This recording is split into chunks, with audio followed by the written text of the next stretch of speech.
नमस्कार दोस्तों, मेरा नाम है जितेंद्र सिंह और मैं पढ़ाने जा रहा हूँ math class 8 chapter 8 comparing quantities NCERT book से एक्सरसाइज 8.3 का question number 7।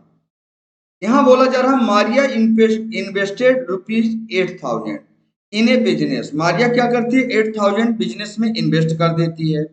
She would be paid interest eight 5% per annum, लेकिन वो कितना इंटरेस्ट पेड करेगी? 5% के रेट से, कंपाउंडेड एनुअली। इस बात को जरूर ध्यान रखना कि कंपाउंडेड एनुअली बोला जा रहा है या कंपाउंडेड हाफ ईयरली। यहाँ पर कंपाउंडेड एनुअली है, मतलब इनमें से कुछ आपका चेंज होने वाला नहीं है। अब हमें आंसर क्या चाहिए? फाइंड आंसर क्या चाहिए? बोला जा रहा the amount credited against her name at the end of the second year. Second year का मतलब 2 साल। ये टाइम हो गया, तो चलिए शुरू करते हैं।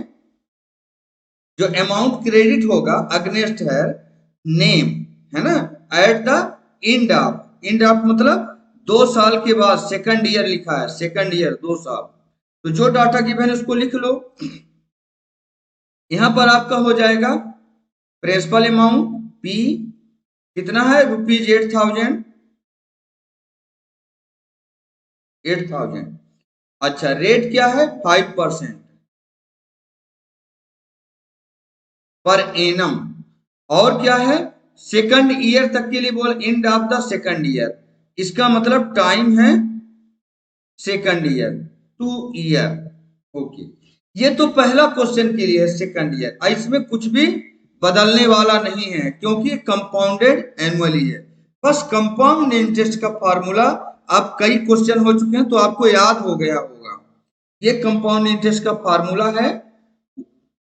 अमाउंट बराबर होता है पी ब्रैकेट, पी मतलब प्रिंसिपल ऑफ अमाउंट, ये अमाउंट से मतलब है। वन आपके फार्मूला में है रेट अपॉन रेट 5%, यानी जो भी होगा रेट अपॉन 100 अब पावर में एन। एन मतलब नंबर ऑफ टाइम से है, कितने साल के लिए। ओके, अब अमाउंट हमें निकालने के लिए प्रिंसिपल अमाउंट कितना है? 8,000, ब्रैकेट अंडर 1 प्लस रेट कितना है? 5% अपॉन 100, टाइम कितना है? 2 साल। अच्छा, ये कट जाएगा, 5 1 जा 5, 5 2 जा 10। क्यों कट जाएगा? ये प्लस के 1 इधर इधर जो है अलग है। अच्छा, ये क्या लिख दिया? यहाँ पर 1 होगा, 1 प्लस 5 अपॉन 100 लिखा हुआ है। अब देखिए 1, यहाँ पर 1 प्लस आर अपॉन 100, आर मतलब रेट से है। 5 1 जा 5, 5 2 जा 10, ये जीरो यहाँ आ गए, पूरा कट गया। क्यों कट गया? क्योंकि प्लस से पहले ये टर्म अलग, ये टर्म अलग है, ये आपस में ऊपर नीचे की संख्याएं कट सकती हैं। ओके, अब अमाउंट बराबर इक्वल टू हो जाएगा 8,000 मल्टीप्लाई में, अब ब्रैकेट को तोड़ दो। ये ऐसे लिखा है 1, ये फार्मूला वाला 1 प्लस यहाँ पर 5 और 100 कट गया तो 1/20 बचा है, 1/20। ये मिक्स फ्रैक्शन दिख रहा है, इसको फ्रैक्शन बना लो, यानी 20 1 जा 20 अब प्लस 1, 21/20, 21/20। फिर से बता रहा हूं कैसे आए। ये दोनों मल्टीप्लाई हुए, ये ऊपर वाला प्लस होता है हमेशा जब भी इम्प्रॉपर फ्रैक्शन मिक्स फ्रैक्शन बनता है तो। टाइम 2 ईयर है इसलिए 2 बार हो जाएगा 21/20। अब कुछ कटता है तो काट दो, एक जीरो से एक जीरो, एक जीरो से एक जीरो।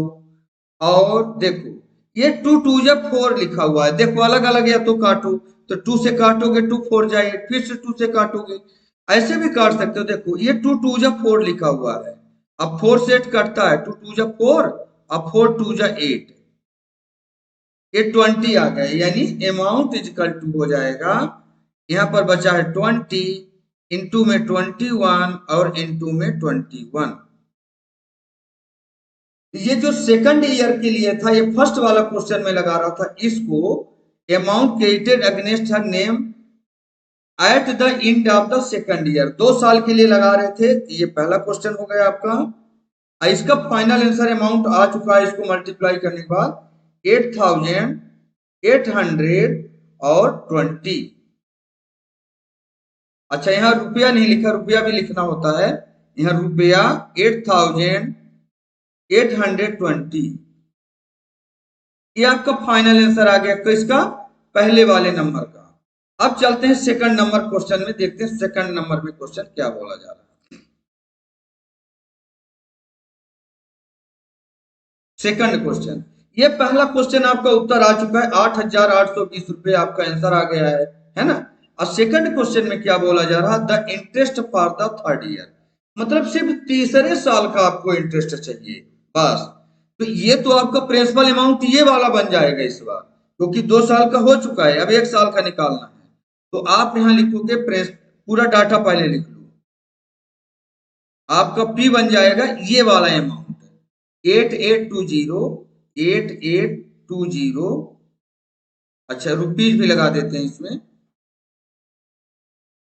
8,820, ये आपका हो गया क्या, प्रिंसिपल बन जाएगा आपका, ठीक है। क्योंकि 2 साल के बाद तीसरे साल का सिर्फ इंटरेस्ट पूछ रहा है यहाँ पर। The interest for the third year, तीसरे साल का इंटरेस्ट बस बताओ। तो 8820 आपका प्रिंसिपल अमाउंट बन जाएगा, और आपका रेट तो सेम रहेगा 5%। अच्छा, टाइम कितना रहेगा, सिर्फ 1 साल, क्यों, 2 साल का तो आपका हो चुका है ना, 2 साल का आपने निकाल लिया, सिर्फ थर्ड ईयर का बताना है आपको, तो टाइम हो जाएगा आपका 1 ईयर। ओके, यहां पर आप सिंपल इंटरेस्ट से भी निकाल सकते हो, क्योंकि आपका कंपाउंडेड एनुअली है, और चाहे सिंपल इंटरेस्ट का फार्मूला लगा दो और चाहे ये वाला फार्मूला लगा दो तो भी सेम आएगा आंसर। तो चलो हम इसी को लगा देते हैं, सिंपल इंटरेस्ट का लगा देते हैं, सिंपल इंटरेस्ट 1 साल का निकाल लेते हैं। एसआई बराबर हो जाएगा, क्योंकि ओनली इंटरेस्ट पूछा गया तो इंटरेस्ट इससे ज्यादा बेहतर रहेगा। एसआई बराबर हो जाएगा P into R into T और डिवाइड बाई में 100। ये सिंपल इंटरेस्ट का फार्मूला है। पी मतलब प्रिंसिपल अमाउंट से है, आर मतलब रेट से है, टी मतलब टाइम से, और डिवाइड बाई में 100।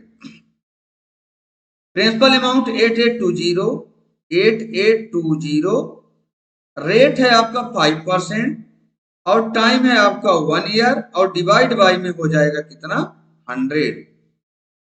कुछ कटेगा तो काट दो, तो 10 से 10 कटेगा, 5 1 जा 5, 5 2 जा 10 कट जाएगा, और 2 से ये नंबर कट जाएगा, देखो 2 1 जा 2, और 2 4 जा 8, 2 4 जा 8, 2 1 जा 2, ये पूरा कट गया। बस आपका ये फाइनल आपका आ चुका है यहाँ पर 441। यहाँ पर तो कुछ है ही नहीं, मतलब मल्टीप्लाई करने के लिए कुछ नहीं है, तो आप लिख सकते हो रुपया 441, ये आपका फाइनल आंसर आ चुका है 441। ठीक है, तो इस तरीके से हमारा क्वेश्चन नंबर 7 एक्सरसाइज 8.3 का क्वेश्चन नंबर 7 भी समाप्त होता है। ये वीडियो आपको कैसा लगा प्लीज कमेंट करके जरूर बताएं, और थैंक यू दोस्तों।